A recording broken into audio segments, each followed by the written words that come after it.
Gagawa kami ng puto cake. Ayan, yung malambot at masarap na puto cake ito. 2 cups na cake flour, pwede kayong gumamit ng all-purpose flour. 2 tablespoon na baking powder. 3/4 cup na white sugar. Salain lang natin para mapino. Paghaluin mabuti,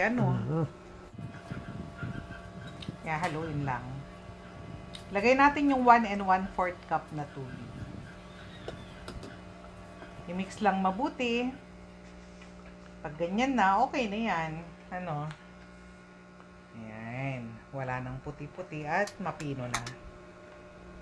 5 egg whites. Ang kailangan natin? Egg whites ng 5 itlog pala. Yan. Lagay lang natin sa isang malinis na bowl. 1/2 teaspoon na cream of tartar. Saka natin siya gamitan ng hand mixer. Hindi pwedeng walang hand mixer ito. Masyadong mahirap kung whisk ang gagamitin nyo. Yung 1/4 cup na sugar, unti-unti nyo lang ilagay kapag bumubula na yung ating mixture. Yes. Ayan. Pag meron na siyang matigas na pick na ganun, okay na yan. Bali 3 beses natin itong ihahalo. Ganyan. Kasi masyadong marami ko, ibubuhos natin lahat yan. Mix and fold lang.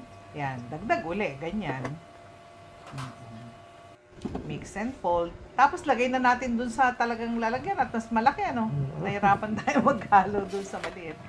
So, ayan. Pag nahalo na, ang pan size natin ay 9 by 12 by 3. Lagay ng baking paper sa ilalim. Yes. Lagay natin na ganyan. Ayan. So, ito ay yung masarap na puto cake. Pwede ito sa mga molder na maliliit, pero mas mababa ang steaming time nun, mas konti. Kasi yan malaki, kaya nasa 25 minutes steaming time natin dito Yan. Lagyan natin ng toppings para masarap, Yung, cheese saka, itlog na red pula. egg. Ayan. So, steaming time natin ay 25 minutes. Maglagay lang ng tela na malinis bago takpan. Medium fire. Tapos ayan na. Tapos na. Ayan na. Palamigin lang muna bago yan mold. Huwag excited. Ayan na. Kuha na natin yung mga gilid-gilid ng spatula. Saka natin Ilipat. ibalibag. Ayun. Babalibag natin ulit. Balibag natin ulit. Ayan, di ko marap din, So, ayan. Ikat nyo kung anong gusto nyong laki ng puto nyo, So, ganyan. Puto cake yan. Gusto ko ito, may margarine, Oo, masarap.